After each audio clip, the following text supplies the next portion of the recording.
morning. My name is Rachel Carruthers, and I am the Events Manager at the Portland Regional Chamber of Commerce. Welcome to IT Basics for Business, our newest breakfast seminar series this year that provides a forum to gain useful do-it-yourself IT solutions and insightful, actionable tips. I want to thank Uprise Partners for allowing us to bring you this virtual event series for the entire season. I'd like to welcome you all to the third installment of IT Basics for Business for calendar year 2023-24. This four-part bi-monthly season-long series runs from November through May. Today's topic, Unlock the Power of AI for Your Business, is presented by Brian Gagnon, Chief Technology Officer at Uprise Partners. Uprise Partners is our presenting sponsor of IT Basics for Business for this entire season.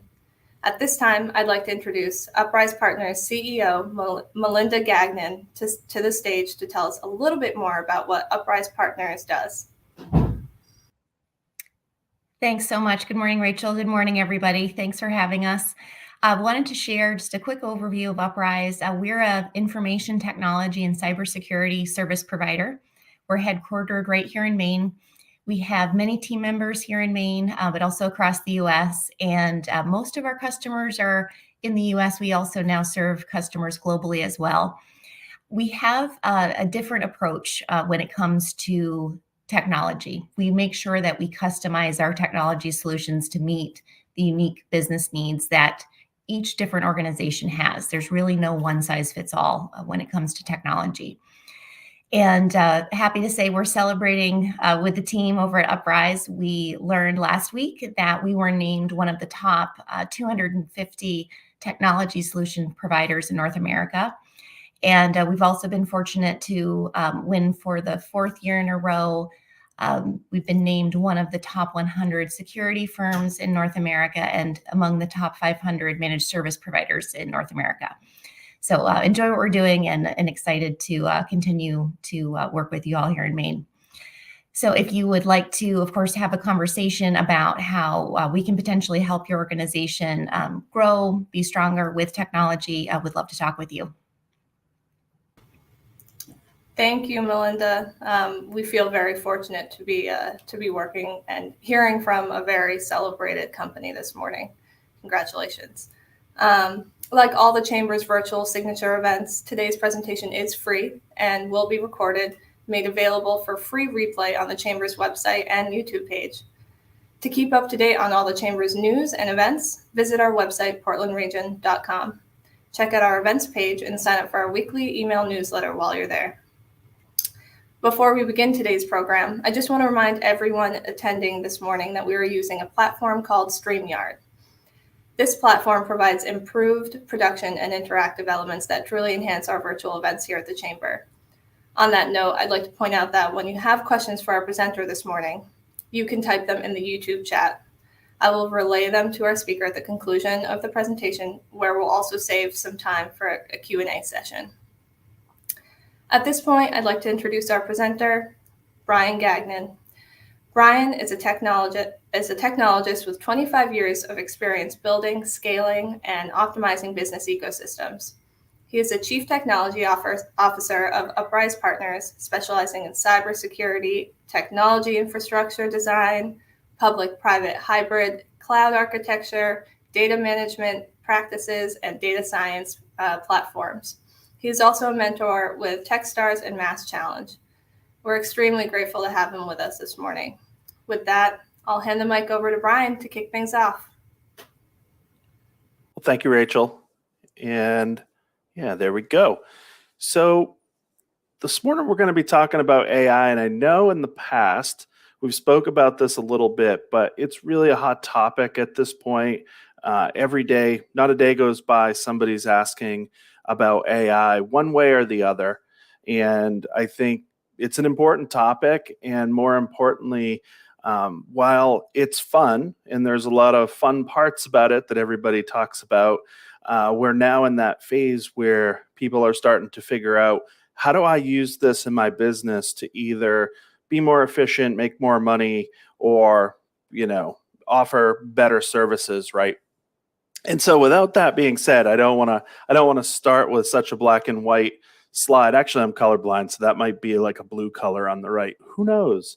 But if we look at AI, it could be either a force for good or a potential threat, right? And I'm not talking on the global stage.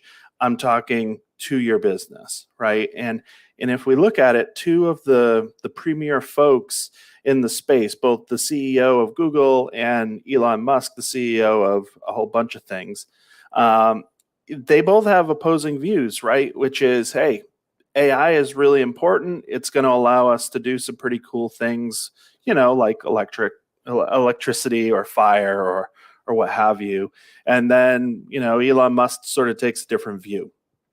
And if you think about that, they're both right and they're both wrong, because if anything is left unguided or without some parameters that go unmitigated when problems happen, we could have a problem, right? And inside your business, the same thing is true, which is if everybody just starts using AI and you start using it for everything and you don't have some good checks and balances, you could pretty quickly find yourself in a situation where you didn't really want to be. And so some of today in this presentation is going to be, how do you look for those things? How do you make a good plan? What are some things to consider? And where are some places that you could actually think about leveraging this? So, all right. So let's start off with, what is AI? I know everybody probably has a different definition of this point, but it's really boiled down doing things that a human could do. So having programs and programmatic thinking and code that actually mimics what a human does and how a human thinks about certain problems from cues.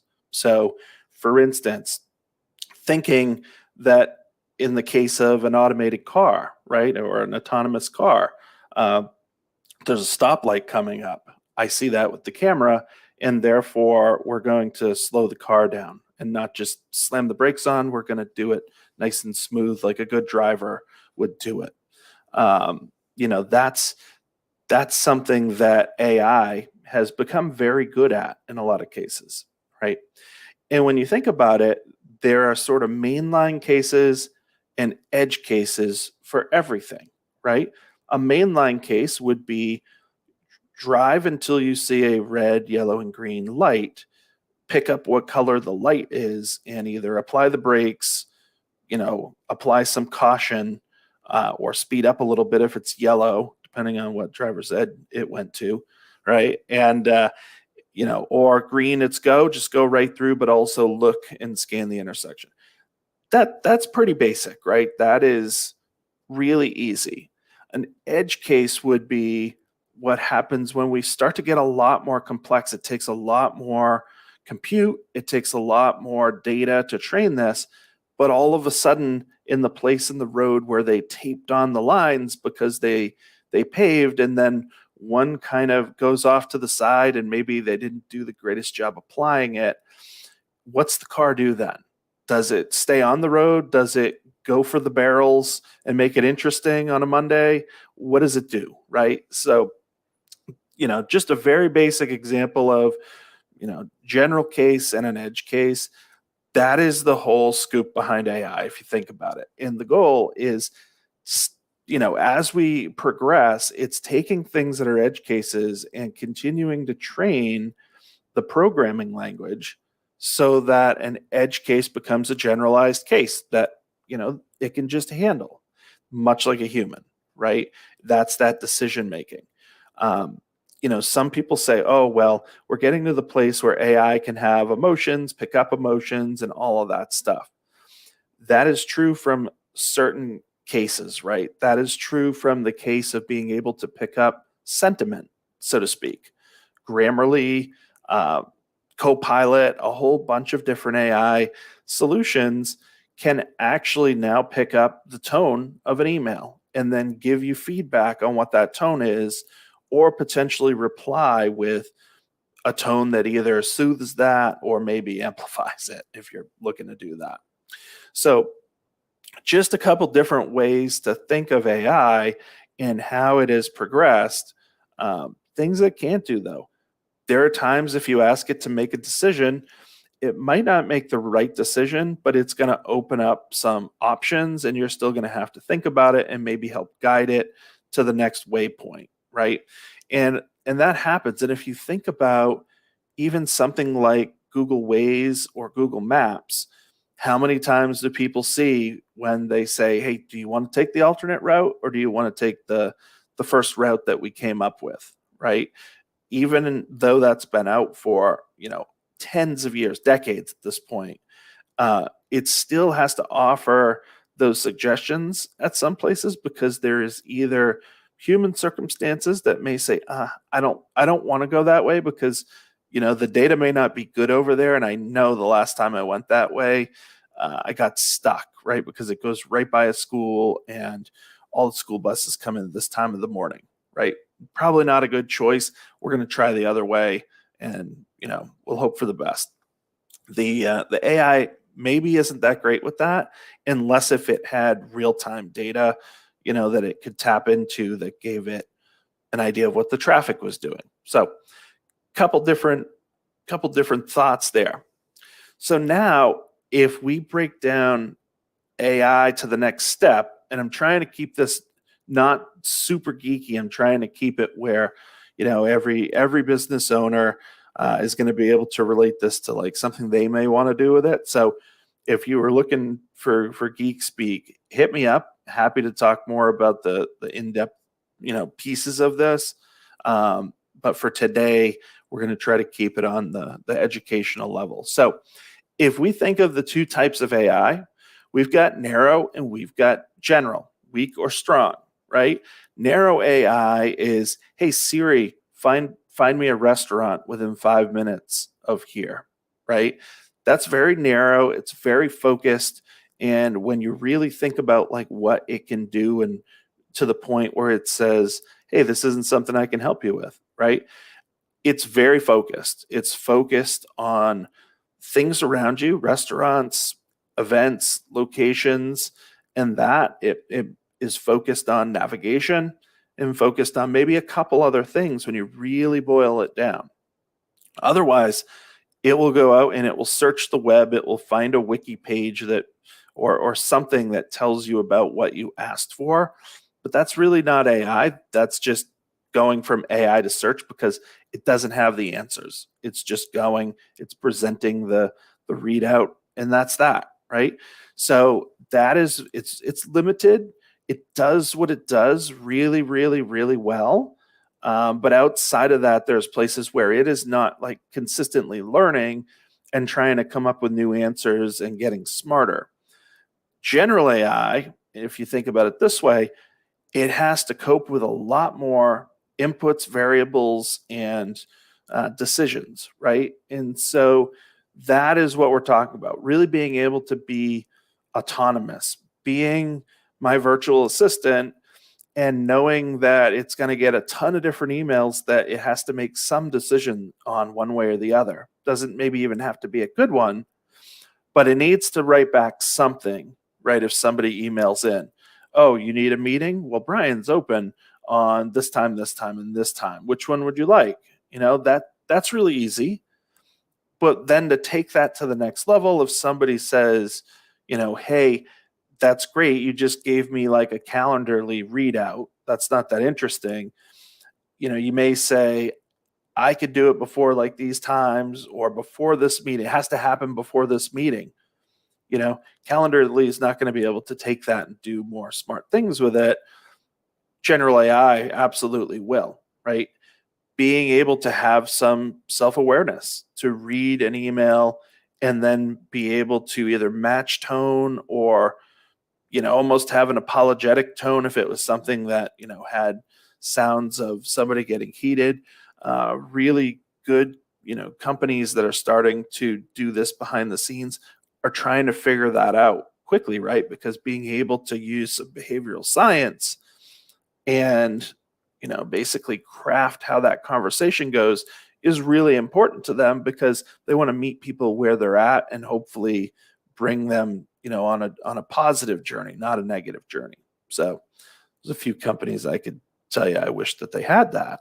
So I'm sure we all have one.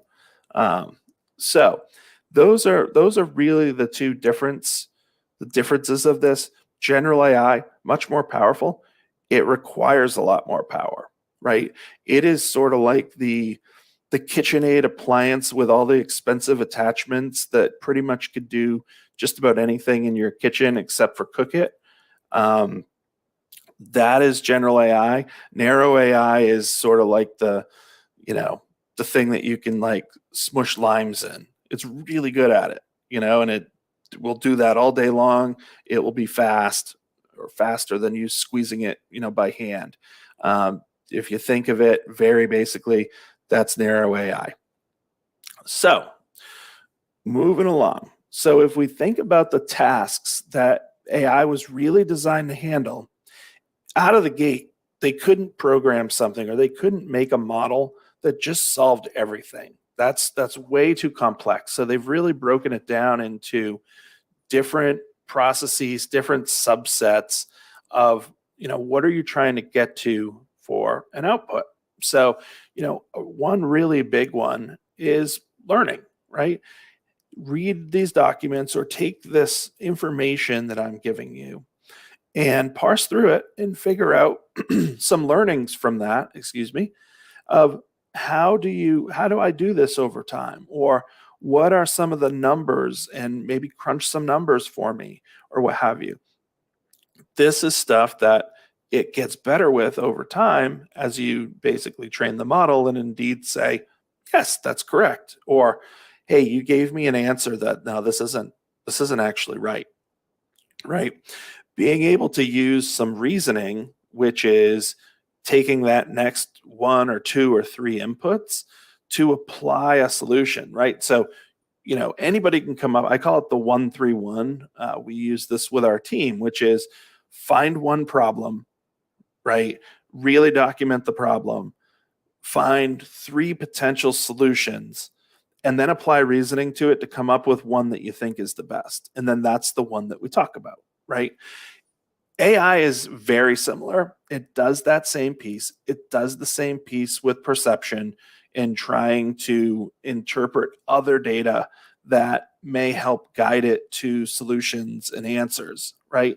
And so this stuff's really important because this helps you understand how is it going to work best, right? And then the last piece is natural language. And that is understanding, just as we talk about things, and you leverage this both either voice or with typing. How do I become the absolute, best at the command of many languages, right? And train myself over that, and how I go back and forth and I converse. That's actually, it's complicated, right? Because if you think there are, probably no less than 30 different languages on Earth. I don't know the answer to that. I guess, actually, I'm going to use AI right now. What the heck? How many languages? Right? And so it basically turns away. And so unlike search, what this is doing is this is looking at a lot of different data sources, right? Because if you did this in, like, let's say Google or whatever your favorite web browser is, you're going to get 5 to 10 different answers, of which the top 3 might be an ad, and the next 5 or 6 might be the person that has maybe the most relevant website, because that's how they want to present that information to you. But you have to sift through that. And so while I'm talking here, there are 7,100 spoken languages globally, right? However, this number is always in flux due to factors such as language death, creation of new languages, and linguistic clarifications. So that's what AI just wrote for me. And all I wrote was how many languages, right? It took a bad sentence and it figured out how to approximate a really good answer, right? And this is where you can get into the it's right and it's wrong. So the part that it doesn't always tell you is the answer comes from data that might be from last April. In fact, it is, right? Because most of the time the model lags so that they have time to clean it up, potentially remove anything that might be copyrighted, you name it, right? So this stuff, it takes a little time. Also, the accuracy of this it's pretty good, but you have to remember, as artificial intelligence has grown in usage, it's actually in some cases it's nerve-wracking from like a scientist perspective, because it's gotten less accurate in some places. Because think about who's training the model. We go from scientists when AI first started, 20, 30 years ago. I mean, I've been using artificial intelligence for, in the terms that they call it today, for almost most of my career, right? It's been called different things. It's been, in different forms, and maybe not as good as it is today, but there's a lot of things that, have actually evolved from that. So if we think about it, one of the biggest parts is guiding the model. So it can't always get it itself, just like a toddler, an infant, as they're learning things and you say, no, don't touch that, or Apple or whatever, you're essentially training, you're in a training program essentially at that point. Well, AI needs that help too. So if it presents you with something that's just blatantly wrong, if you don't thumbs down that or say, reevaluate, right, it's going to think that that's the right answer. And every time that it thinks that it's the right answer and somebody validates that because they don't know any different, that is potentially making the model less accurate. And that's a problem. If you think of something like Wikipedia, for instance, Wikipedia is, it's basically, reduced like dictionary / encyclopedia type sites to not much. That's where a lot of people go for their information. The story though is, during the first year of Wikipedia, they only let scientists and basically renowned experts on things write the articles that you find in Wikipedia. And in the first year, they only had 20 or 30 different articles that made it into Wikipedia, which is crazy, because they would debate and they would do what great scientists do, and there would be discourse, and they would change things and tweak things and get it all perfect. And yeah, eventually that article or the information would be produced. But the reality to that is that wasn't going to scale. That wasn't really what they wanted to do. And it was growing so slow, it wasn't going to be very handy. So they moved to basically a consensus model where other people like myself or whoever, any of you, could have now started to vote on what you see on a Wikipedia page. And so some of that self-correcting started to happen with data, right? And maybe I only know, a fish to be, oh, that's a fish, right? And I put that down. Somebody else looks at the picture and says, oh, that is a fish, but it's a salmon. Somebody else who's now a scientist says, oh, that's a salmonoid, blah, blah, blah, which is like, a landlocked salmon, right? And then the detail continues to go until you get to the point that only probably a few people know the difference between right and wrong, right? So in Wikipedia, we've now started to see where people, even for political gain, personal gain, you name it, have gamed the system a little bit, and it's just gotten through because maybe somebody didn't correct it or didn't care to correct it, and the information just got out. It became de facto, guided information. Voila. The same stuff can happen with AI, and this is why we do need to be careful with putting all of our eggs in one basket. Who has used GPS, especially in Maine, only to have it bring you to a place onto a road that maybe was a county road 40 years ago, but it's not much now. And, you're about to get stuck, and sure, it might be the direct path, but it's not really where you want to go, right? It happens, right? And with that all being said, these are the types of things that do need a little bit more oversight. It may only take a few times of somebody saying, no, that's not a good route. But in everybody's busy days, that sometimes doesn't happen. And every time that it doesn't get voted down, essentially, it's basically a vote for, hey, it must not be bad. So with all of that being said, some of these loops are really important to what we're doing, right?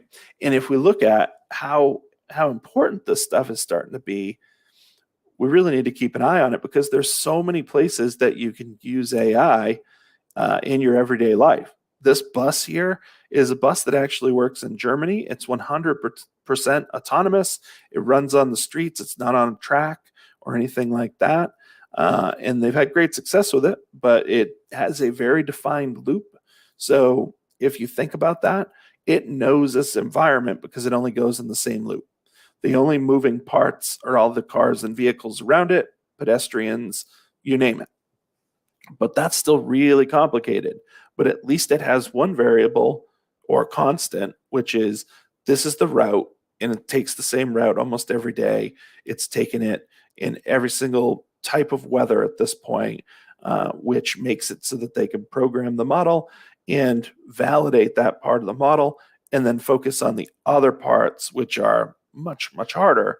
But, that's super critical. It's got people on it. So if we look at things like, virtual assistant, recommendation systems, which, basically aggregate up maybe product spend, or, that's the, hey, if you like this product, why don't you try these?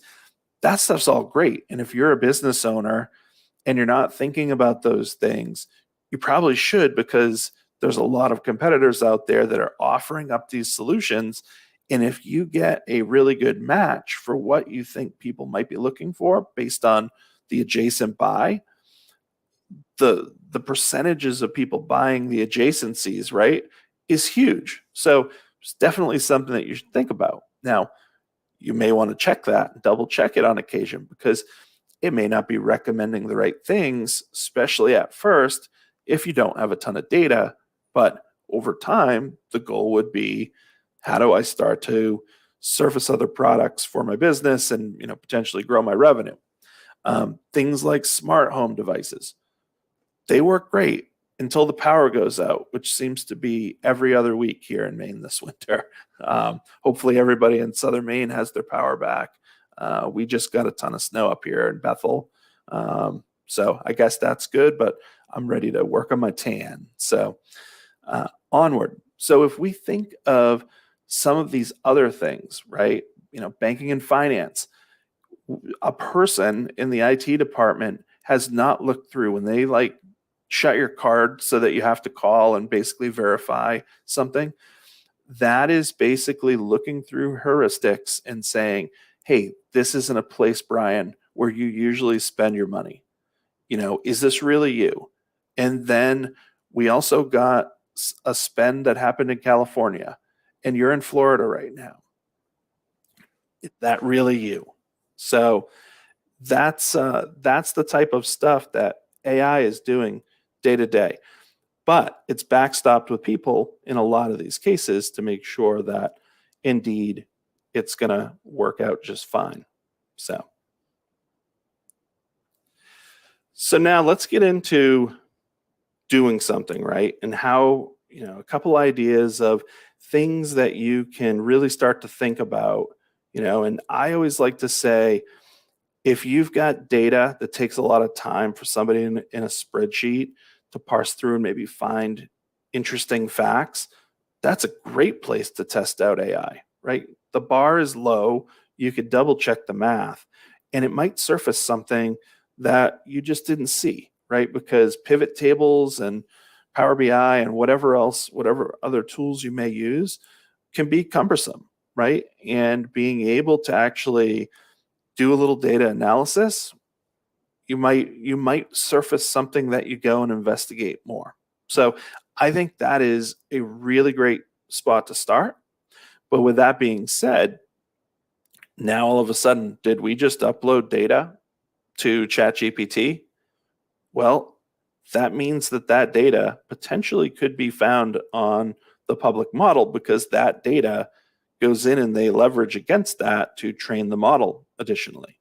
So if you have a bunch of information in there with your sites and locations and your sales numbers and whatever else, you might want to pause, right?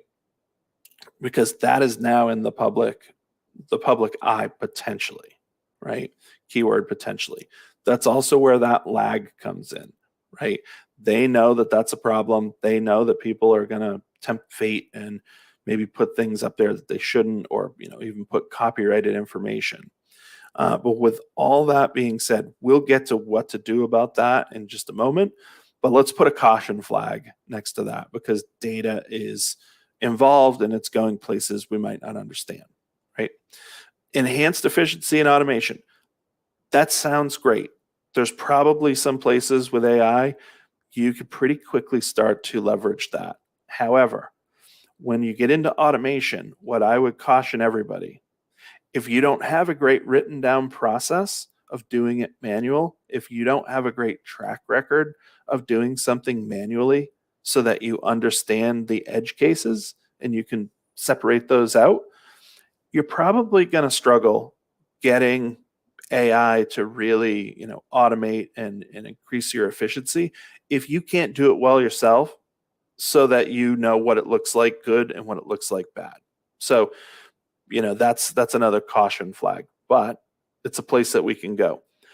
Personalization is absolutely probably one of the easiest things to do with AI, right? And that might be an email comes in, you take that, you cut and you paste it into ChatGPT or Copilot or any number of other things, and you basically write, with that cut and paste, you basically write, hey, write a response from me, Brian, to this, saying that I generally, approve of what you're saying and blah, blah, blah. And it writes that. 7 seconds later or so, you get a version of that that looks pretty good. You're not going to take and cut and paste that and then just send it. You're having that do some of your homework, and then you're double checking your math, right? You're double checking to make sure that indeed this is the message that I wanted, and it's all personalized, and it put in Uprise Partners and the whole 9 yards, right? As you train it and as it understands more about you, you can have it personalize things for you, right? It can also, if you're doing, maybe there's a certain type of voice that you like to use, or just how you speak. Over time, it can actually start to learn how you write, how you, go about yourself. Maybe you're really short, with your words and to the point, or maybe you're more like, as whoever, right? Some writer that's very verbose, right? Maybe that's you. There are some other places, innovation. This is where, again, you need to know your craft and you need to know your math, right? Because it is really fantastic. I before this, I was like, I wonder how quick I could write a web page using AI, and I could code it. I could probably code a pretty basic web page that looks okay. I don't know, 5 minutes maybe, and that's probably just to make sure I use the format that I like and uploading files and all that. Call it 5 minutes. This took literally 10 seconds. However, as I went through it, I found some syntax issues that made it maybe not display perfectly. I found some other places where it actually would have gone really slow as a website because it didn't do any efficiency adjustments. And so if I was thinking about that from, hey, I'm going to use AI to help inform innovation at my company, you're now getting into a much more complicated use case, because you're looking at forward-looking things that might be driven by, data from the past, but you probably need the really smart person that was helping you before AI to help you navigate that, so that it's staying guided and pointed at the right locations, so that you don't accidentally end up down a rabbit hole, and next thing you know, you're working on an edge case that really wasn't where you should have probably started, right? Cost reduction. I think this is great from the perspective of, again, that data analysis and being able to get those insights. I think that being able to find either costs or any type of patterns or whatever that leads to cost reduction, I think that is much more key than just going right to cost reduction. Because again, same as the last, you need somebody that understands, like, where do you cut costs, or how do you do it in a way that makes sense for your business. AI is probably, it could probably write an essay on, you know, with a downturn in the economy, here are some things that other companies do, and blah blah blah blah blah. But it's writing an essay at that point. It's not writing a plan, right? So it's a good tool coupled with people that are actually really good at their craft, because it does help them do some of the research before the decisioning happens. So with things like innovation, cost reduction, you name it, it's a great tool. Customer service, absolutely. We use it in customer service. So it doesn't answer if somebody sends in a ticket, a help request, whatever. It doesn't deal with that part, but it does take the information and surface to our team, who is actually really great at solving problems all by themselves. It does surface other things in our database of problems that we've seen and come up with similar solutions, so that they sort of have it right there on the screen that gives them a place to go hunt for the problem, right? And ultimately, it's way too variable to just solve all the problems. It wouldn't be personal enough just yet to really just handle that whole interaction. And customer service to us is so critical that we don't take that chance. So, but we are using it to make sure we write good emails and responses, to make sure we understand people's tone when they write to us, so that we can categorize that. I say that, don't all of a sudden, try to write in all angry thinking you're going to move to the front. We'll figure you out. But I'm just giving you examples of how you could do that. From a risk management perspective and scalability, we use AI extensively. So we run a security business, and cybersecurity has been fairly busy for the last 4 years, and beyond. So we are using this to find patterns. We are using this to do data analysis and insights and personalization and all of those things, so that we can surface potential issues. At the end of the day, we still investigate, right? But it is a tool to help us narrow down where the haystacks are, and so that we have a good chance of finding the needles in the haystack, right? And it may get us close sometimes. Sometimes it may get a direct hit and we get lucky and we find the thing right away that we're looking for, but this helps us scale, right? Because as we are more efficient, as our team is more efficient, they can do more services at a very high level for our customers. And, they might be able to handle a lot more as a result, as we train the model and get better and better, right? That helps us scale.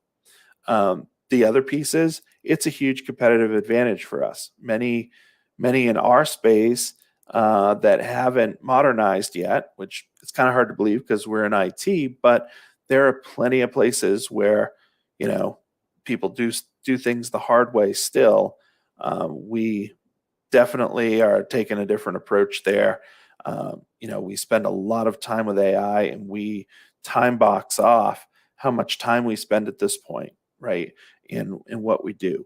From a workforce development standpoint, looking and using AI to find potential trainings, right? If we were able to upload what people's skill sets are, and then we compared that to maybe the types of problems we get, we could actually have AI recommend training plans.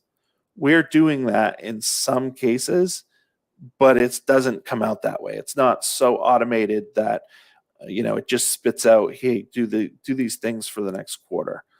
It actually takes a bit of human intervention, but we're starting down that path. So that's a couple examples that maybe apply to your organization.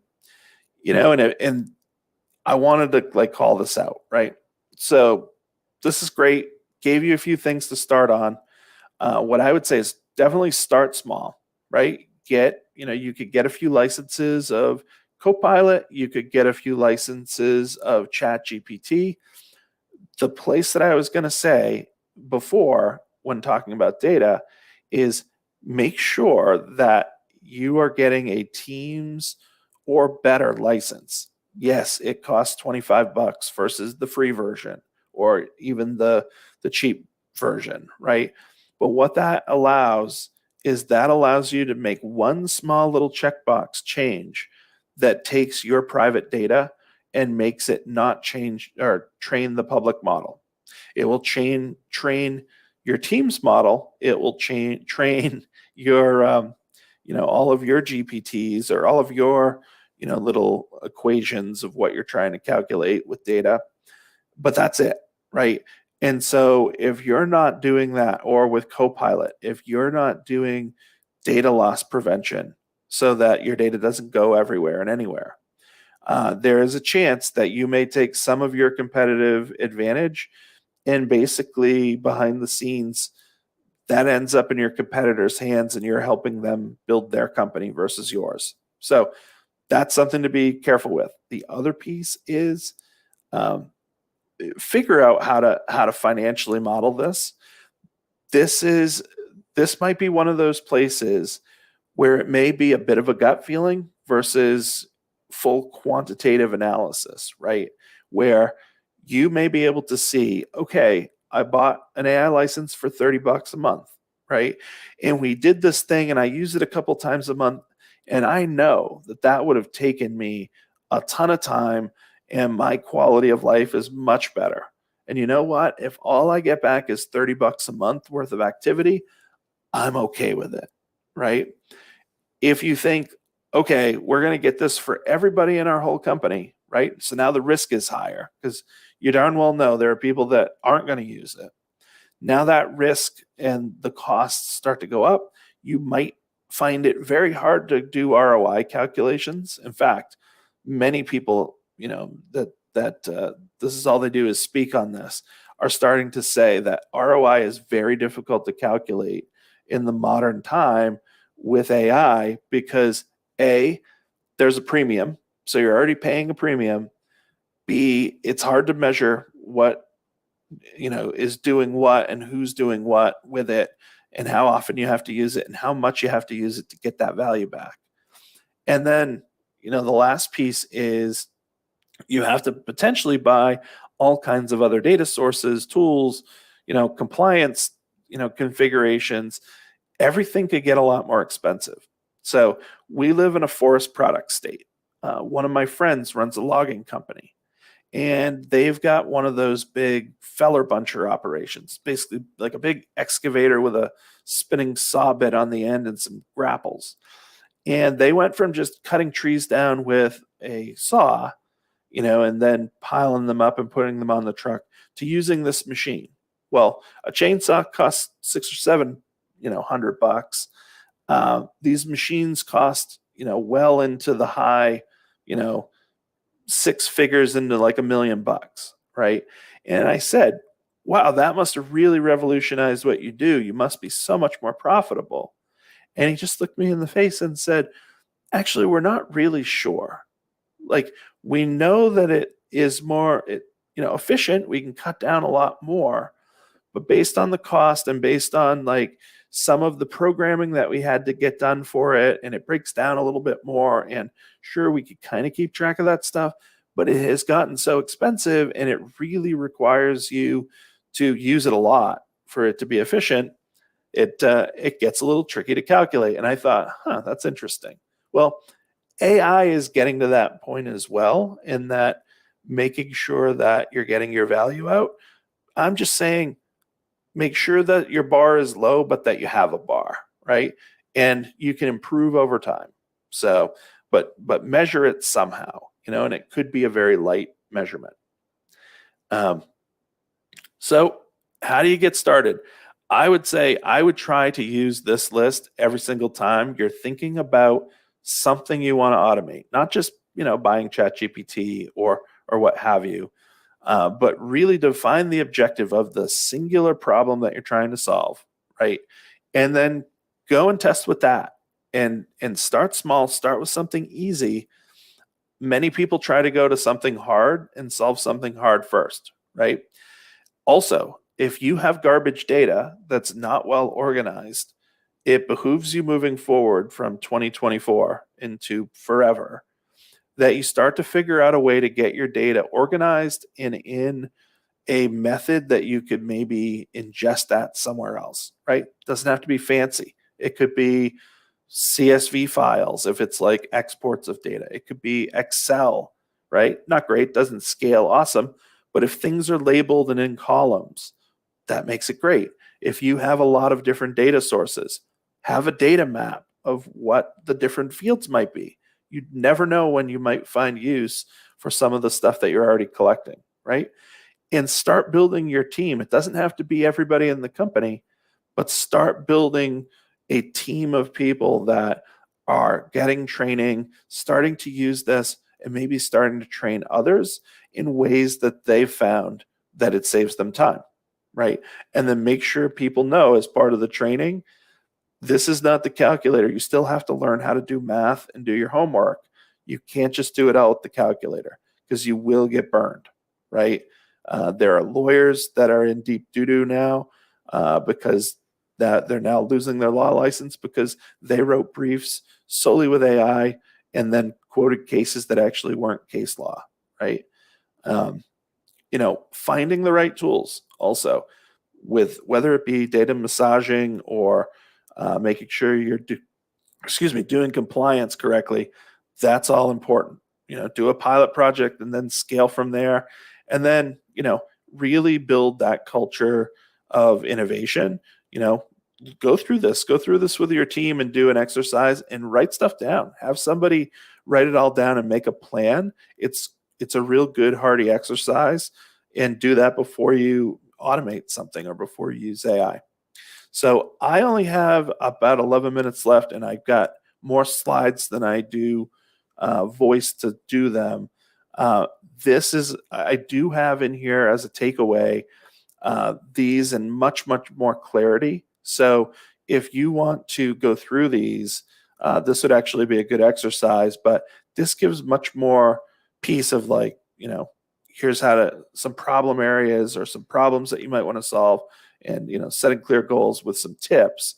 And I think and I meant to show one thing. Let me go back a couple slides here. So this slide right here, I looked through, this is a great example. I looked through stock photography for quite a while to find something that, looked like basically weak AI, right? Didn't really see anything, didn't see anything good. I used ChatGPT and said, make me a picture that shows a robot sorting Post-its. This actually spit out 10 or 12 seconds later. This would have taken me a long time if I either had to Zorro this up myself or keep looking. So just an example. So if I move back forward, so yeah, I'm not going to go through all of this. One thing that I would say to be careful with, I want to try to help you spend your money like I would spend mine. Whenever there's budding technology that is growing like gangbusters, right? ChatGPT grew to where Facebook did, and it did it in a month. What took Facebook years, right? Whenever there's that level of hype engine, and you start thinking, I need to hire an expert, right? My caution flag comes out, right? There are a lot of people that want to help you part with your money, right? And so my advice as a professional is pause, right? Good professionals are going to say, stop. We were working with a firm in Maine who had a project on the table to the tune of $700,000 or $800,000, right? And when we started looking at it, it was a pretty loosey-goosey plan to do some very, very advanced AI that was going to cost a ton of money to really make it accurate and something that was commercial worthy. in looking at that, we unraveled it a bit, because my piece is make baby steps, right? Baby steps become bigger steps, and then they become running, and then they become running and jumping hurdles, right? Don't start at the hurdles, while trying to carry a vase of water and flowers on your head and not to spill a drop. That sounds like a pretty bad use case in general. But start smaller. If somebody is coming up with a plan that involves, a big, huge spend and all kinds of things, you may want to pause that and scale it back and come up with a plan that's a little bit smaller, so that you can start to get some confidence with what it's solving. You can always get to the place where you can spend more money. Businesses are really great at that, right? But to make lasting customers, and when you get into hiring experts, these experts are really expensive. Data scientists, I think they're going rate, depending on the quality, could be into the $300+ an hour. No questions asked, right? And being a computer scientist, I would say, I always joke that a data scientist is really somebody that did really well in math, but really bad in computer science, just good enough to do a little bit of programming. And a computer scientist had to do really well in math and in computer science. So that's my joke. Hopefully there's a data scientist on this call. I would love to debate and disagree. But with that being said, just be careful when you're looking at using outside resources, because there's a lot of people that will help you part with your money, and you may not get what you're thinking about. So and same with choosing technologies. There is a lot of noise out there and a lot of different technologies. It takes us quite a bit of time to select the right technologies that we leverage with our customers. So that's just something that you should always be doing. So, and if I get to, and we kind of roughly talked about this, I did include two things. I didn't really want to get into this in too much depth. So OpenAI, ChatGPT, and Microsoft's Copilot. Microsoft is spending a ton of money to get the word out on Copilot. It's really easy to purchase and plug in. There's a couple different ways that you can do it. One requires you to basically have all of your own data that is good enough to train the model. The other is where you can actually use that public information to get basic things like ChatGPT. Depending on what you're doing, it may, one may or may not be better than the other. I did put this in here for both so that you could kind of see and make some better decisions. I am happy to answer people's questions on this, but this is a topic that will get kind of personalized and require, more than just sort of, yes and no questions and answers, right? So absolutely hit me up if you've got questions on this, but I think we got 5 minutes left. I see a couple questions that have come in. Let's see. Hold on one second. I don't do this much talking this early, usually. Do you recommend purchasing ChatGPT or just getting started with the free version? Absolutely. Get started with the free version if you're not comfortable, and you're going to spend about $20K. You're going to spend about $20 to get into the version where you can shut off public learning or public training, right? But what I would say is, if you're careful with what you ask for, just get the free version. If you've never seen it and seen what it can give you for information, get the free version and try it. Just don't, when you're typing in your request, don't upload, your annual financial report and say, hey, come up with some cool ideas and some charts and glossy graphs, right? But play with it and say, hey, find me the difference between ChatGPT and by the way, I did ask ChatGPT these questions. It didn't do the greatest job of answering which one is better or what have you. It gets very neutral very quickly, almost to a fault. But I did find that interesting. So yeah, I would get started with the free version, but what I would say is don't just rely on that. Use it to do a very quick demo for yourself, and then spend a couple bucks. I guarantee you will save time, and if you value your time, which you should, you'll very quickly fork over the 20 or 30 bucks a month for at least yourself, right? If you're a business owner, do it. Yep. Let's see. What is the craziest thing you've used AI for?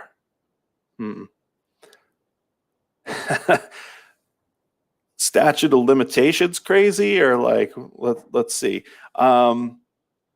I used AI so I'm a geek. Like when I go home from work, I still play. I like to, make sensors, and I like to make, cool things. I built all of these weather sensors essentially that I could like put out in the woods that, were battery powered, and I would basically use AI to gather all the information from that and make these really interesting micro weather models. That was my capstone in something like that. I helped build the weather station at the top of Mount Washington for about a couple $1,000. I just saw an RFP the other day. They're trying to replace it for hundreds of thousands. So I like doing that type of stuff. I think it's kind of fun. Same with like measuring ice falls and things like that. That's probably the craziest thing that I've done. I've also made some cool images. If I sometimes I wake up in the middle of the night and I buy a crazy web domain that I want to just surprise a friend with or something, and I'll quickly have it make an image for me for the new website that I didn't need to spend any money on as a joke. So I'll do things like that. And then other than that, we're doing a ton of it with our business around surfacing problems, fixing problems, predicting failure and things like that. We're doing a ton with that. It's not crazy, but it is more complicated than off the shelf ChatGPT or Copilot. So, do we have any other questions? Because we're right at time. I think actually we're all set for this morning. Thank you, Brian, for answering those questions and for a wonderful another wonderful presentation from Uprise Partners. I should have taken a drink somewhere in there. I thought I was going to croak, but thank you, everybody. Note for next time: bring water. Yeah, or the beer hat with the water hose. It would be perfect. I'm sure people would get a kick out of that this early in the morning.